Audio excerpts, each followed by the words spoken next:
So, guys, the war is escalating in Ukraine. America plans to send 31 Abrams tanks to Ukraine.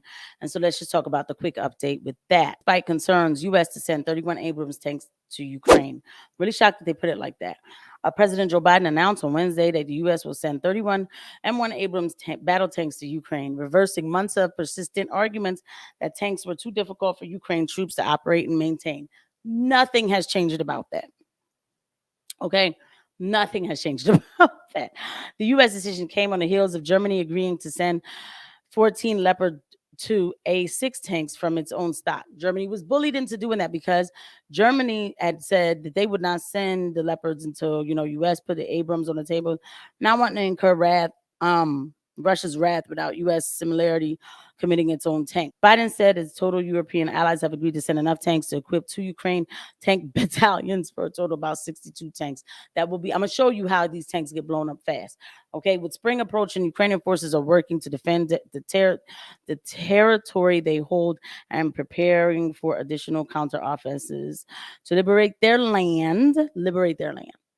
Ukraine never had a problem before that. Yeah, that's part of their land.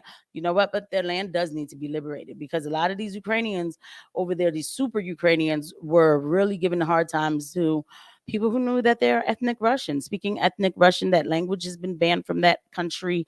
The church has been banned from that country. I mean, come on, right? Okay, so yeah, they do need to be liberated, but not the way that Joe Biden's talking about it. The $400 million package announced more money on Wednesday also include eight M88 recovery vehicles, tank-like track vehicles that can tow the Abrams if it gets stuck. The armies that have used these tanks before, they've been trained for 6-7 years on these kind of tanks.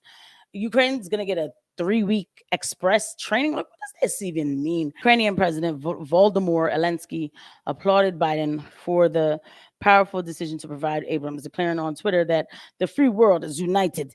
Let me read it in his voice.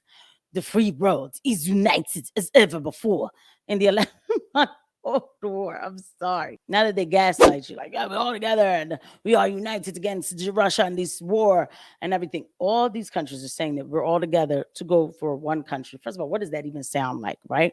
Okay. What you need to understand about these tanks is you can't just have these tanks out here, just operating on their own. No, there has to be coordinated defense with them, like an air system, you know what I mean? Like an air system also to protect these tanks, okay? This is an escalation because even though they will blow them to smithereens, it will cause the West to become even more erratic in their decision making because they don't want to let go of this war and they feel like they must win. You hear that Poland is already mobilized and I've been hearing that for a while. How far does this go? Because these people are not letting go.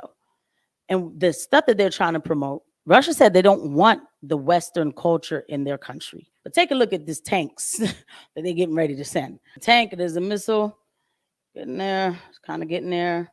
Looks like a little small thing. Boom. Boom.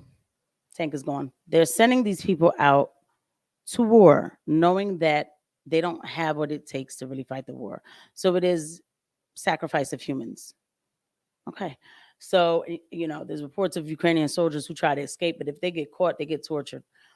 Reports, I can't confirm it, right? It's about to be a year. We're still talking about this war, but it's basically playing out exactly how, a lot of us thought it would.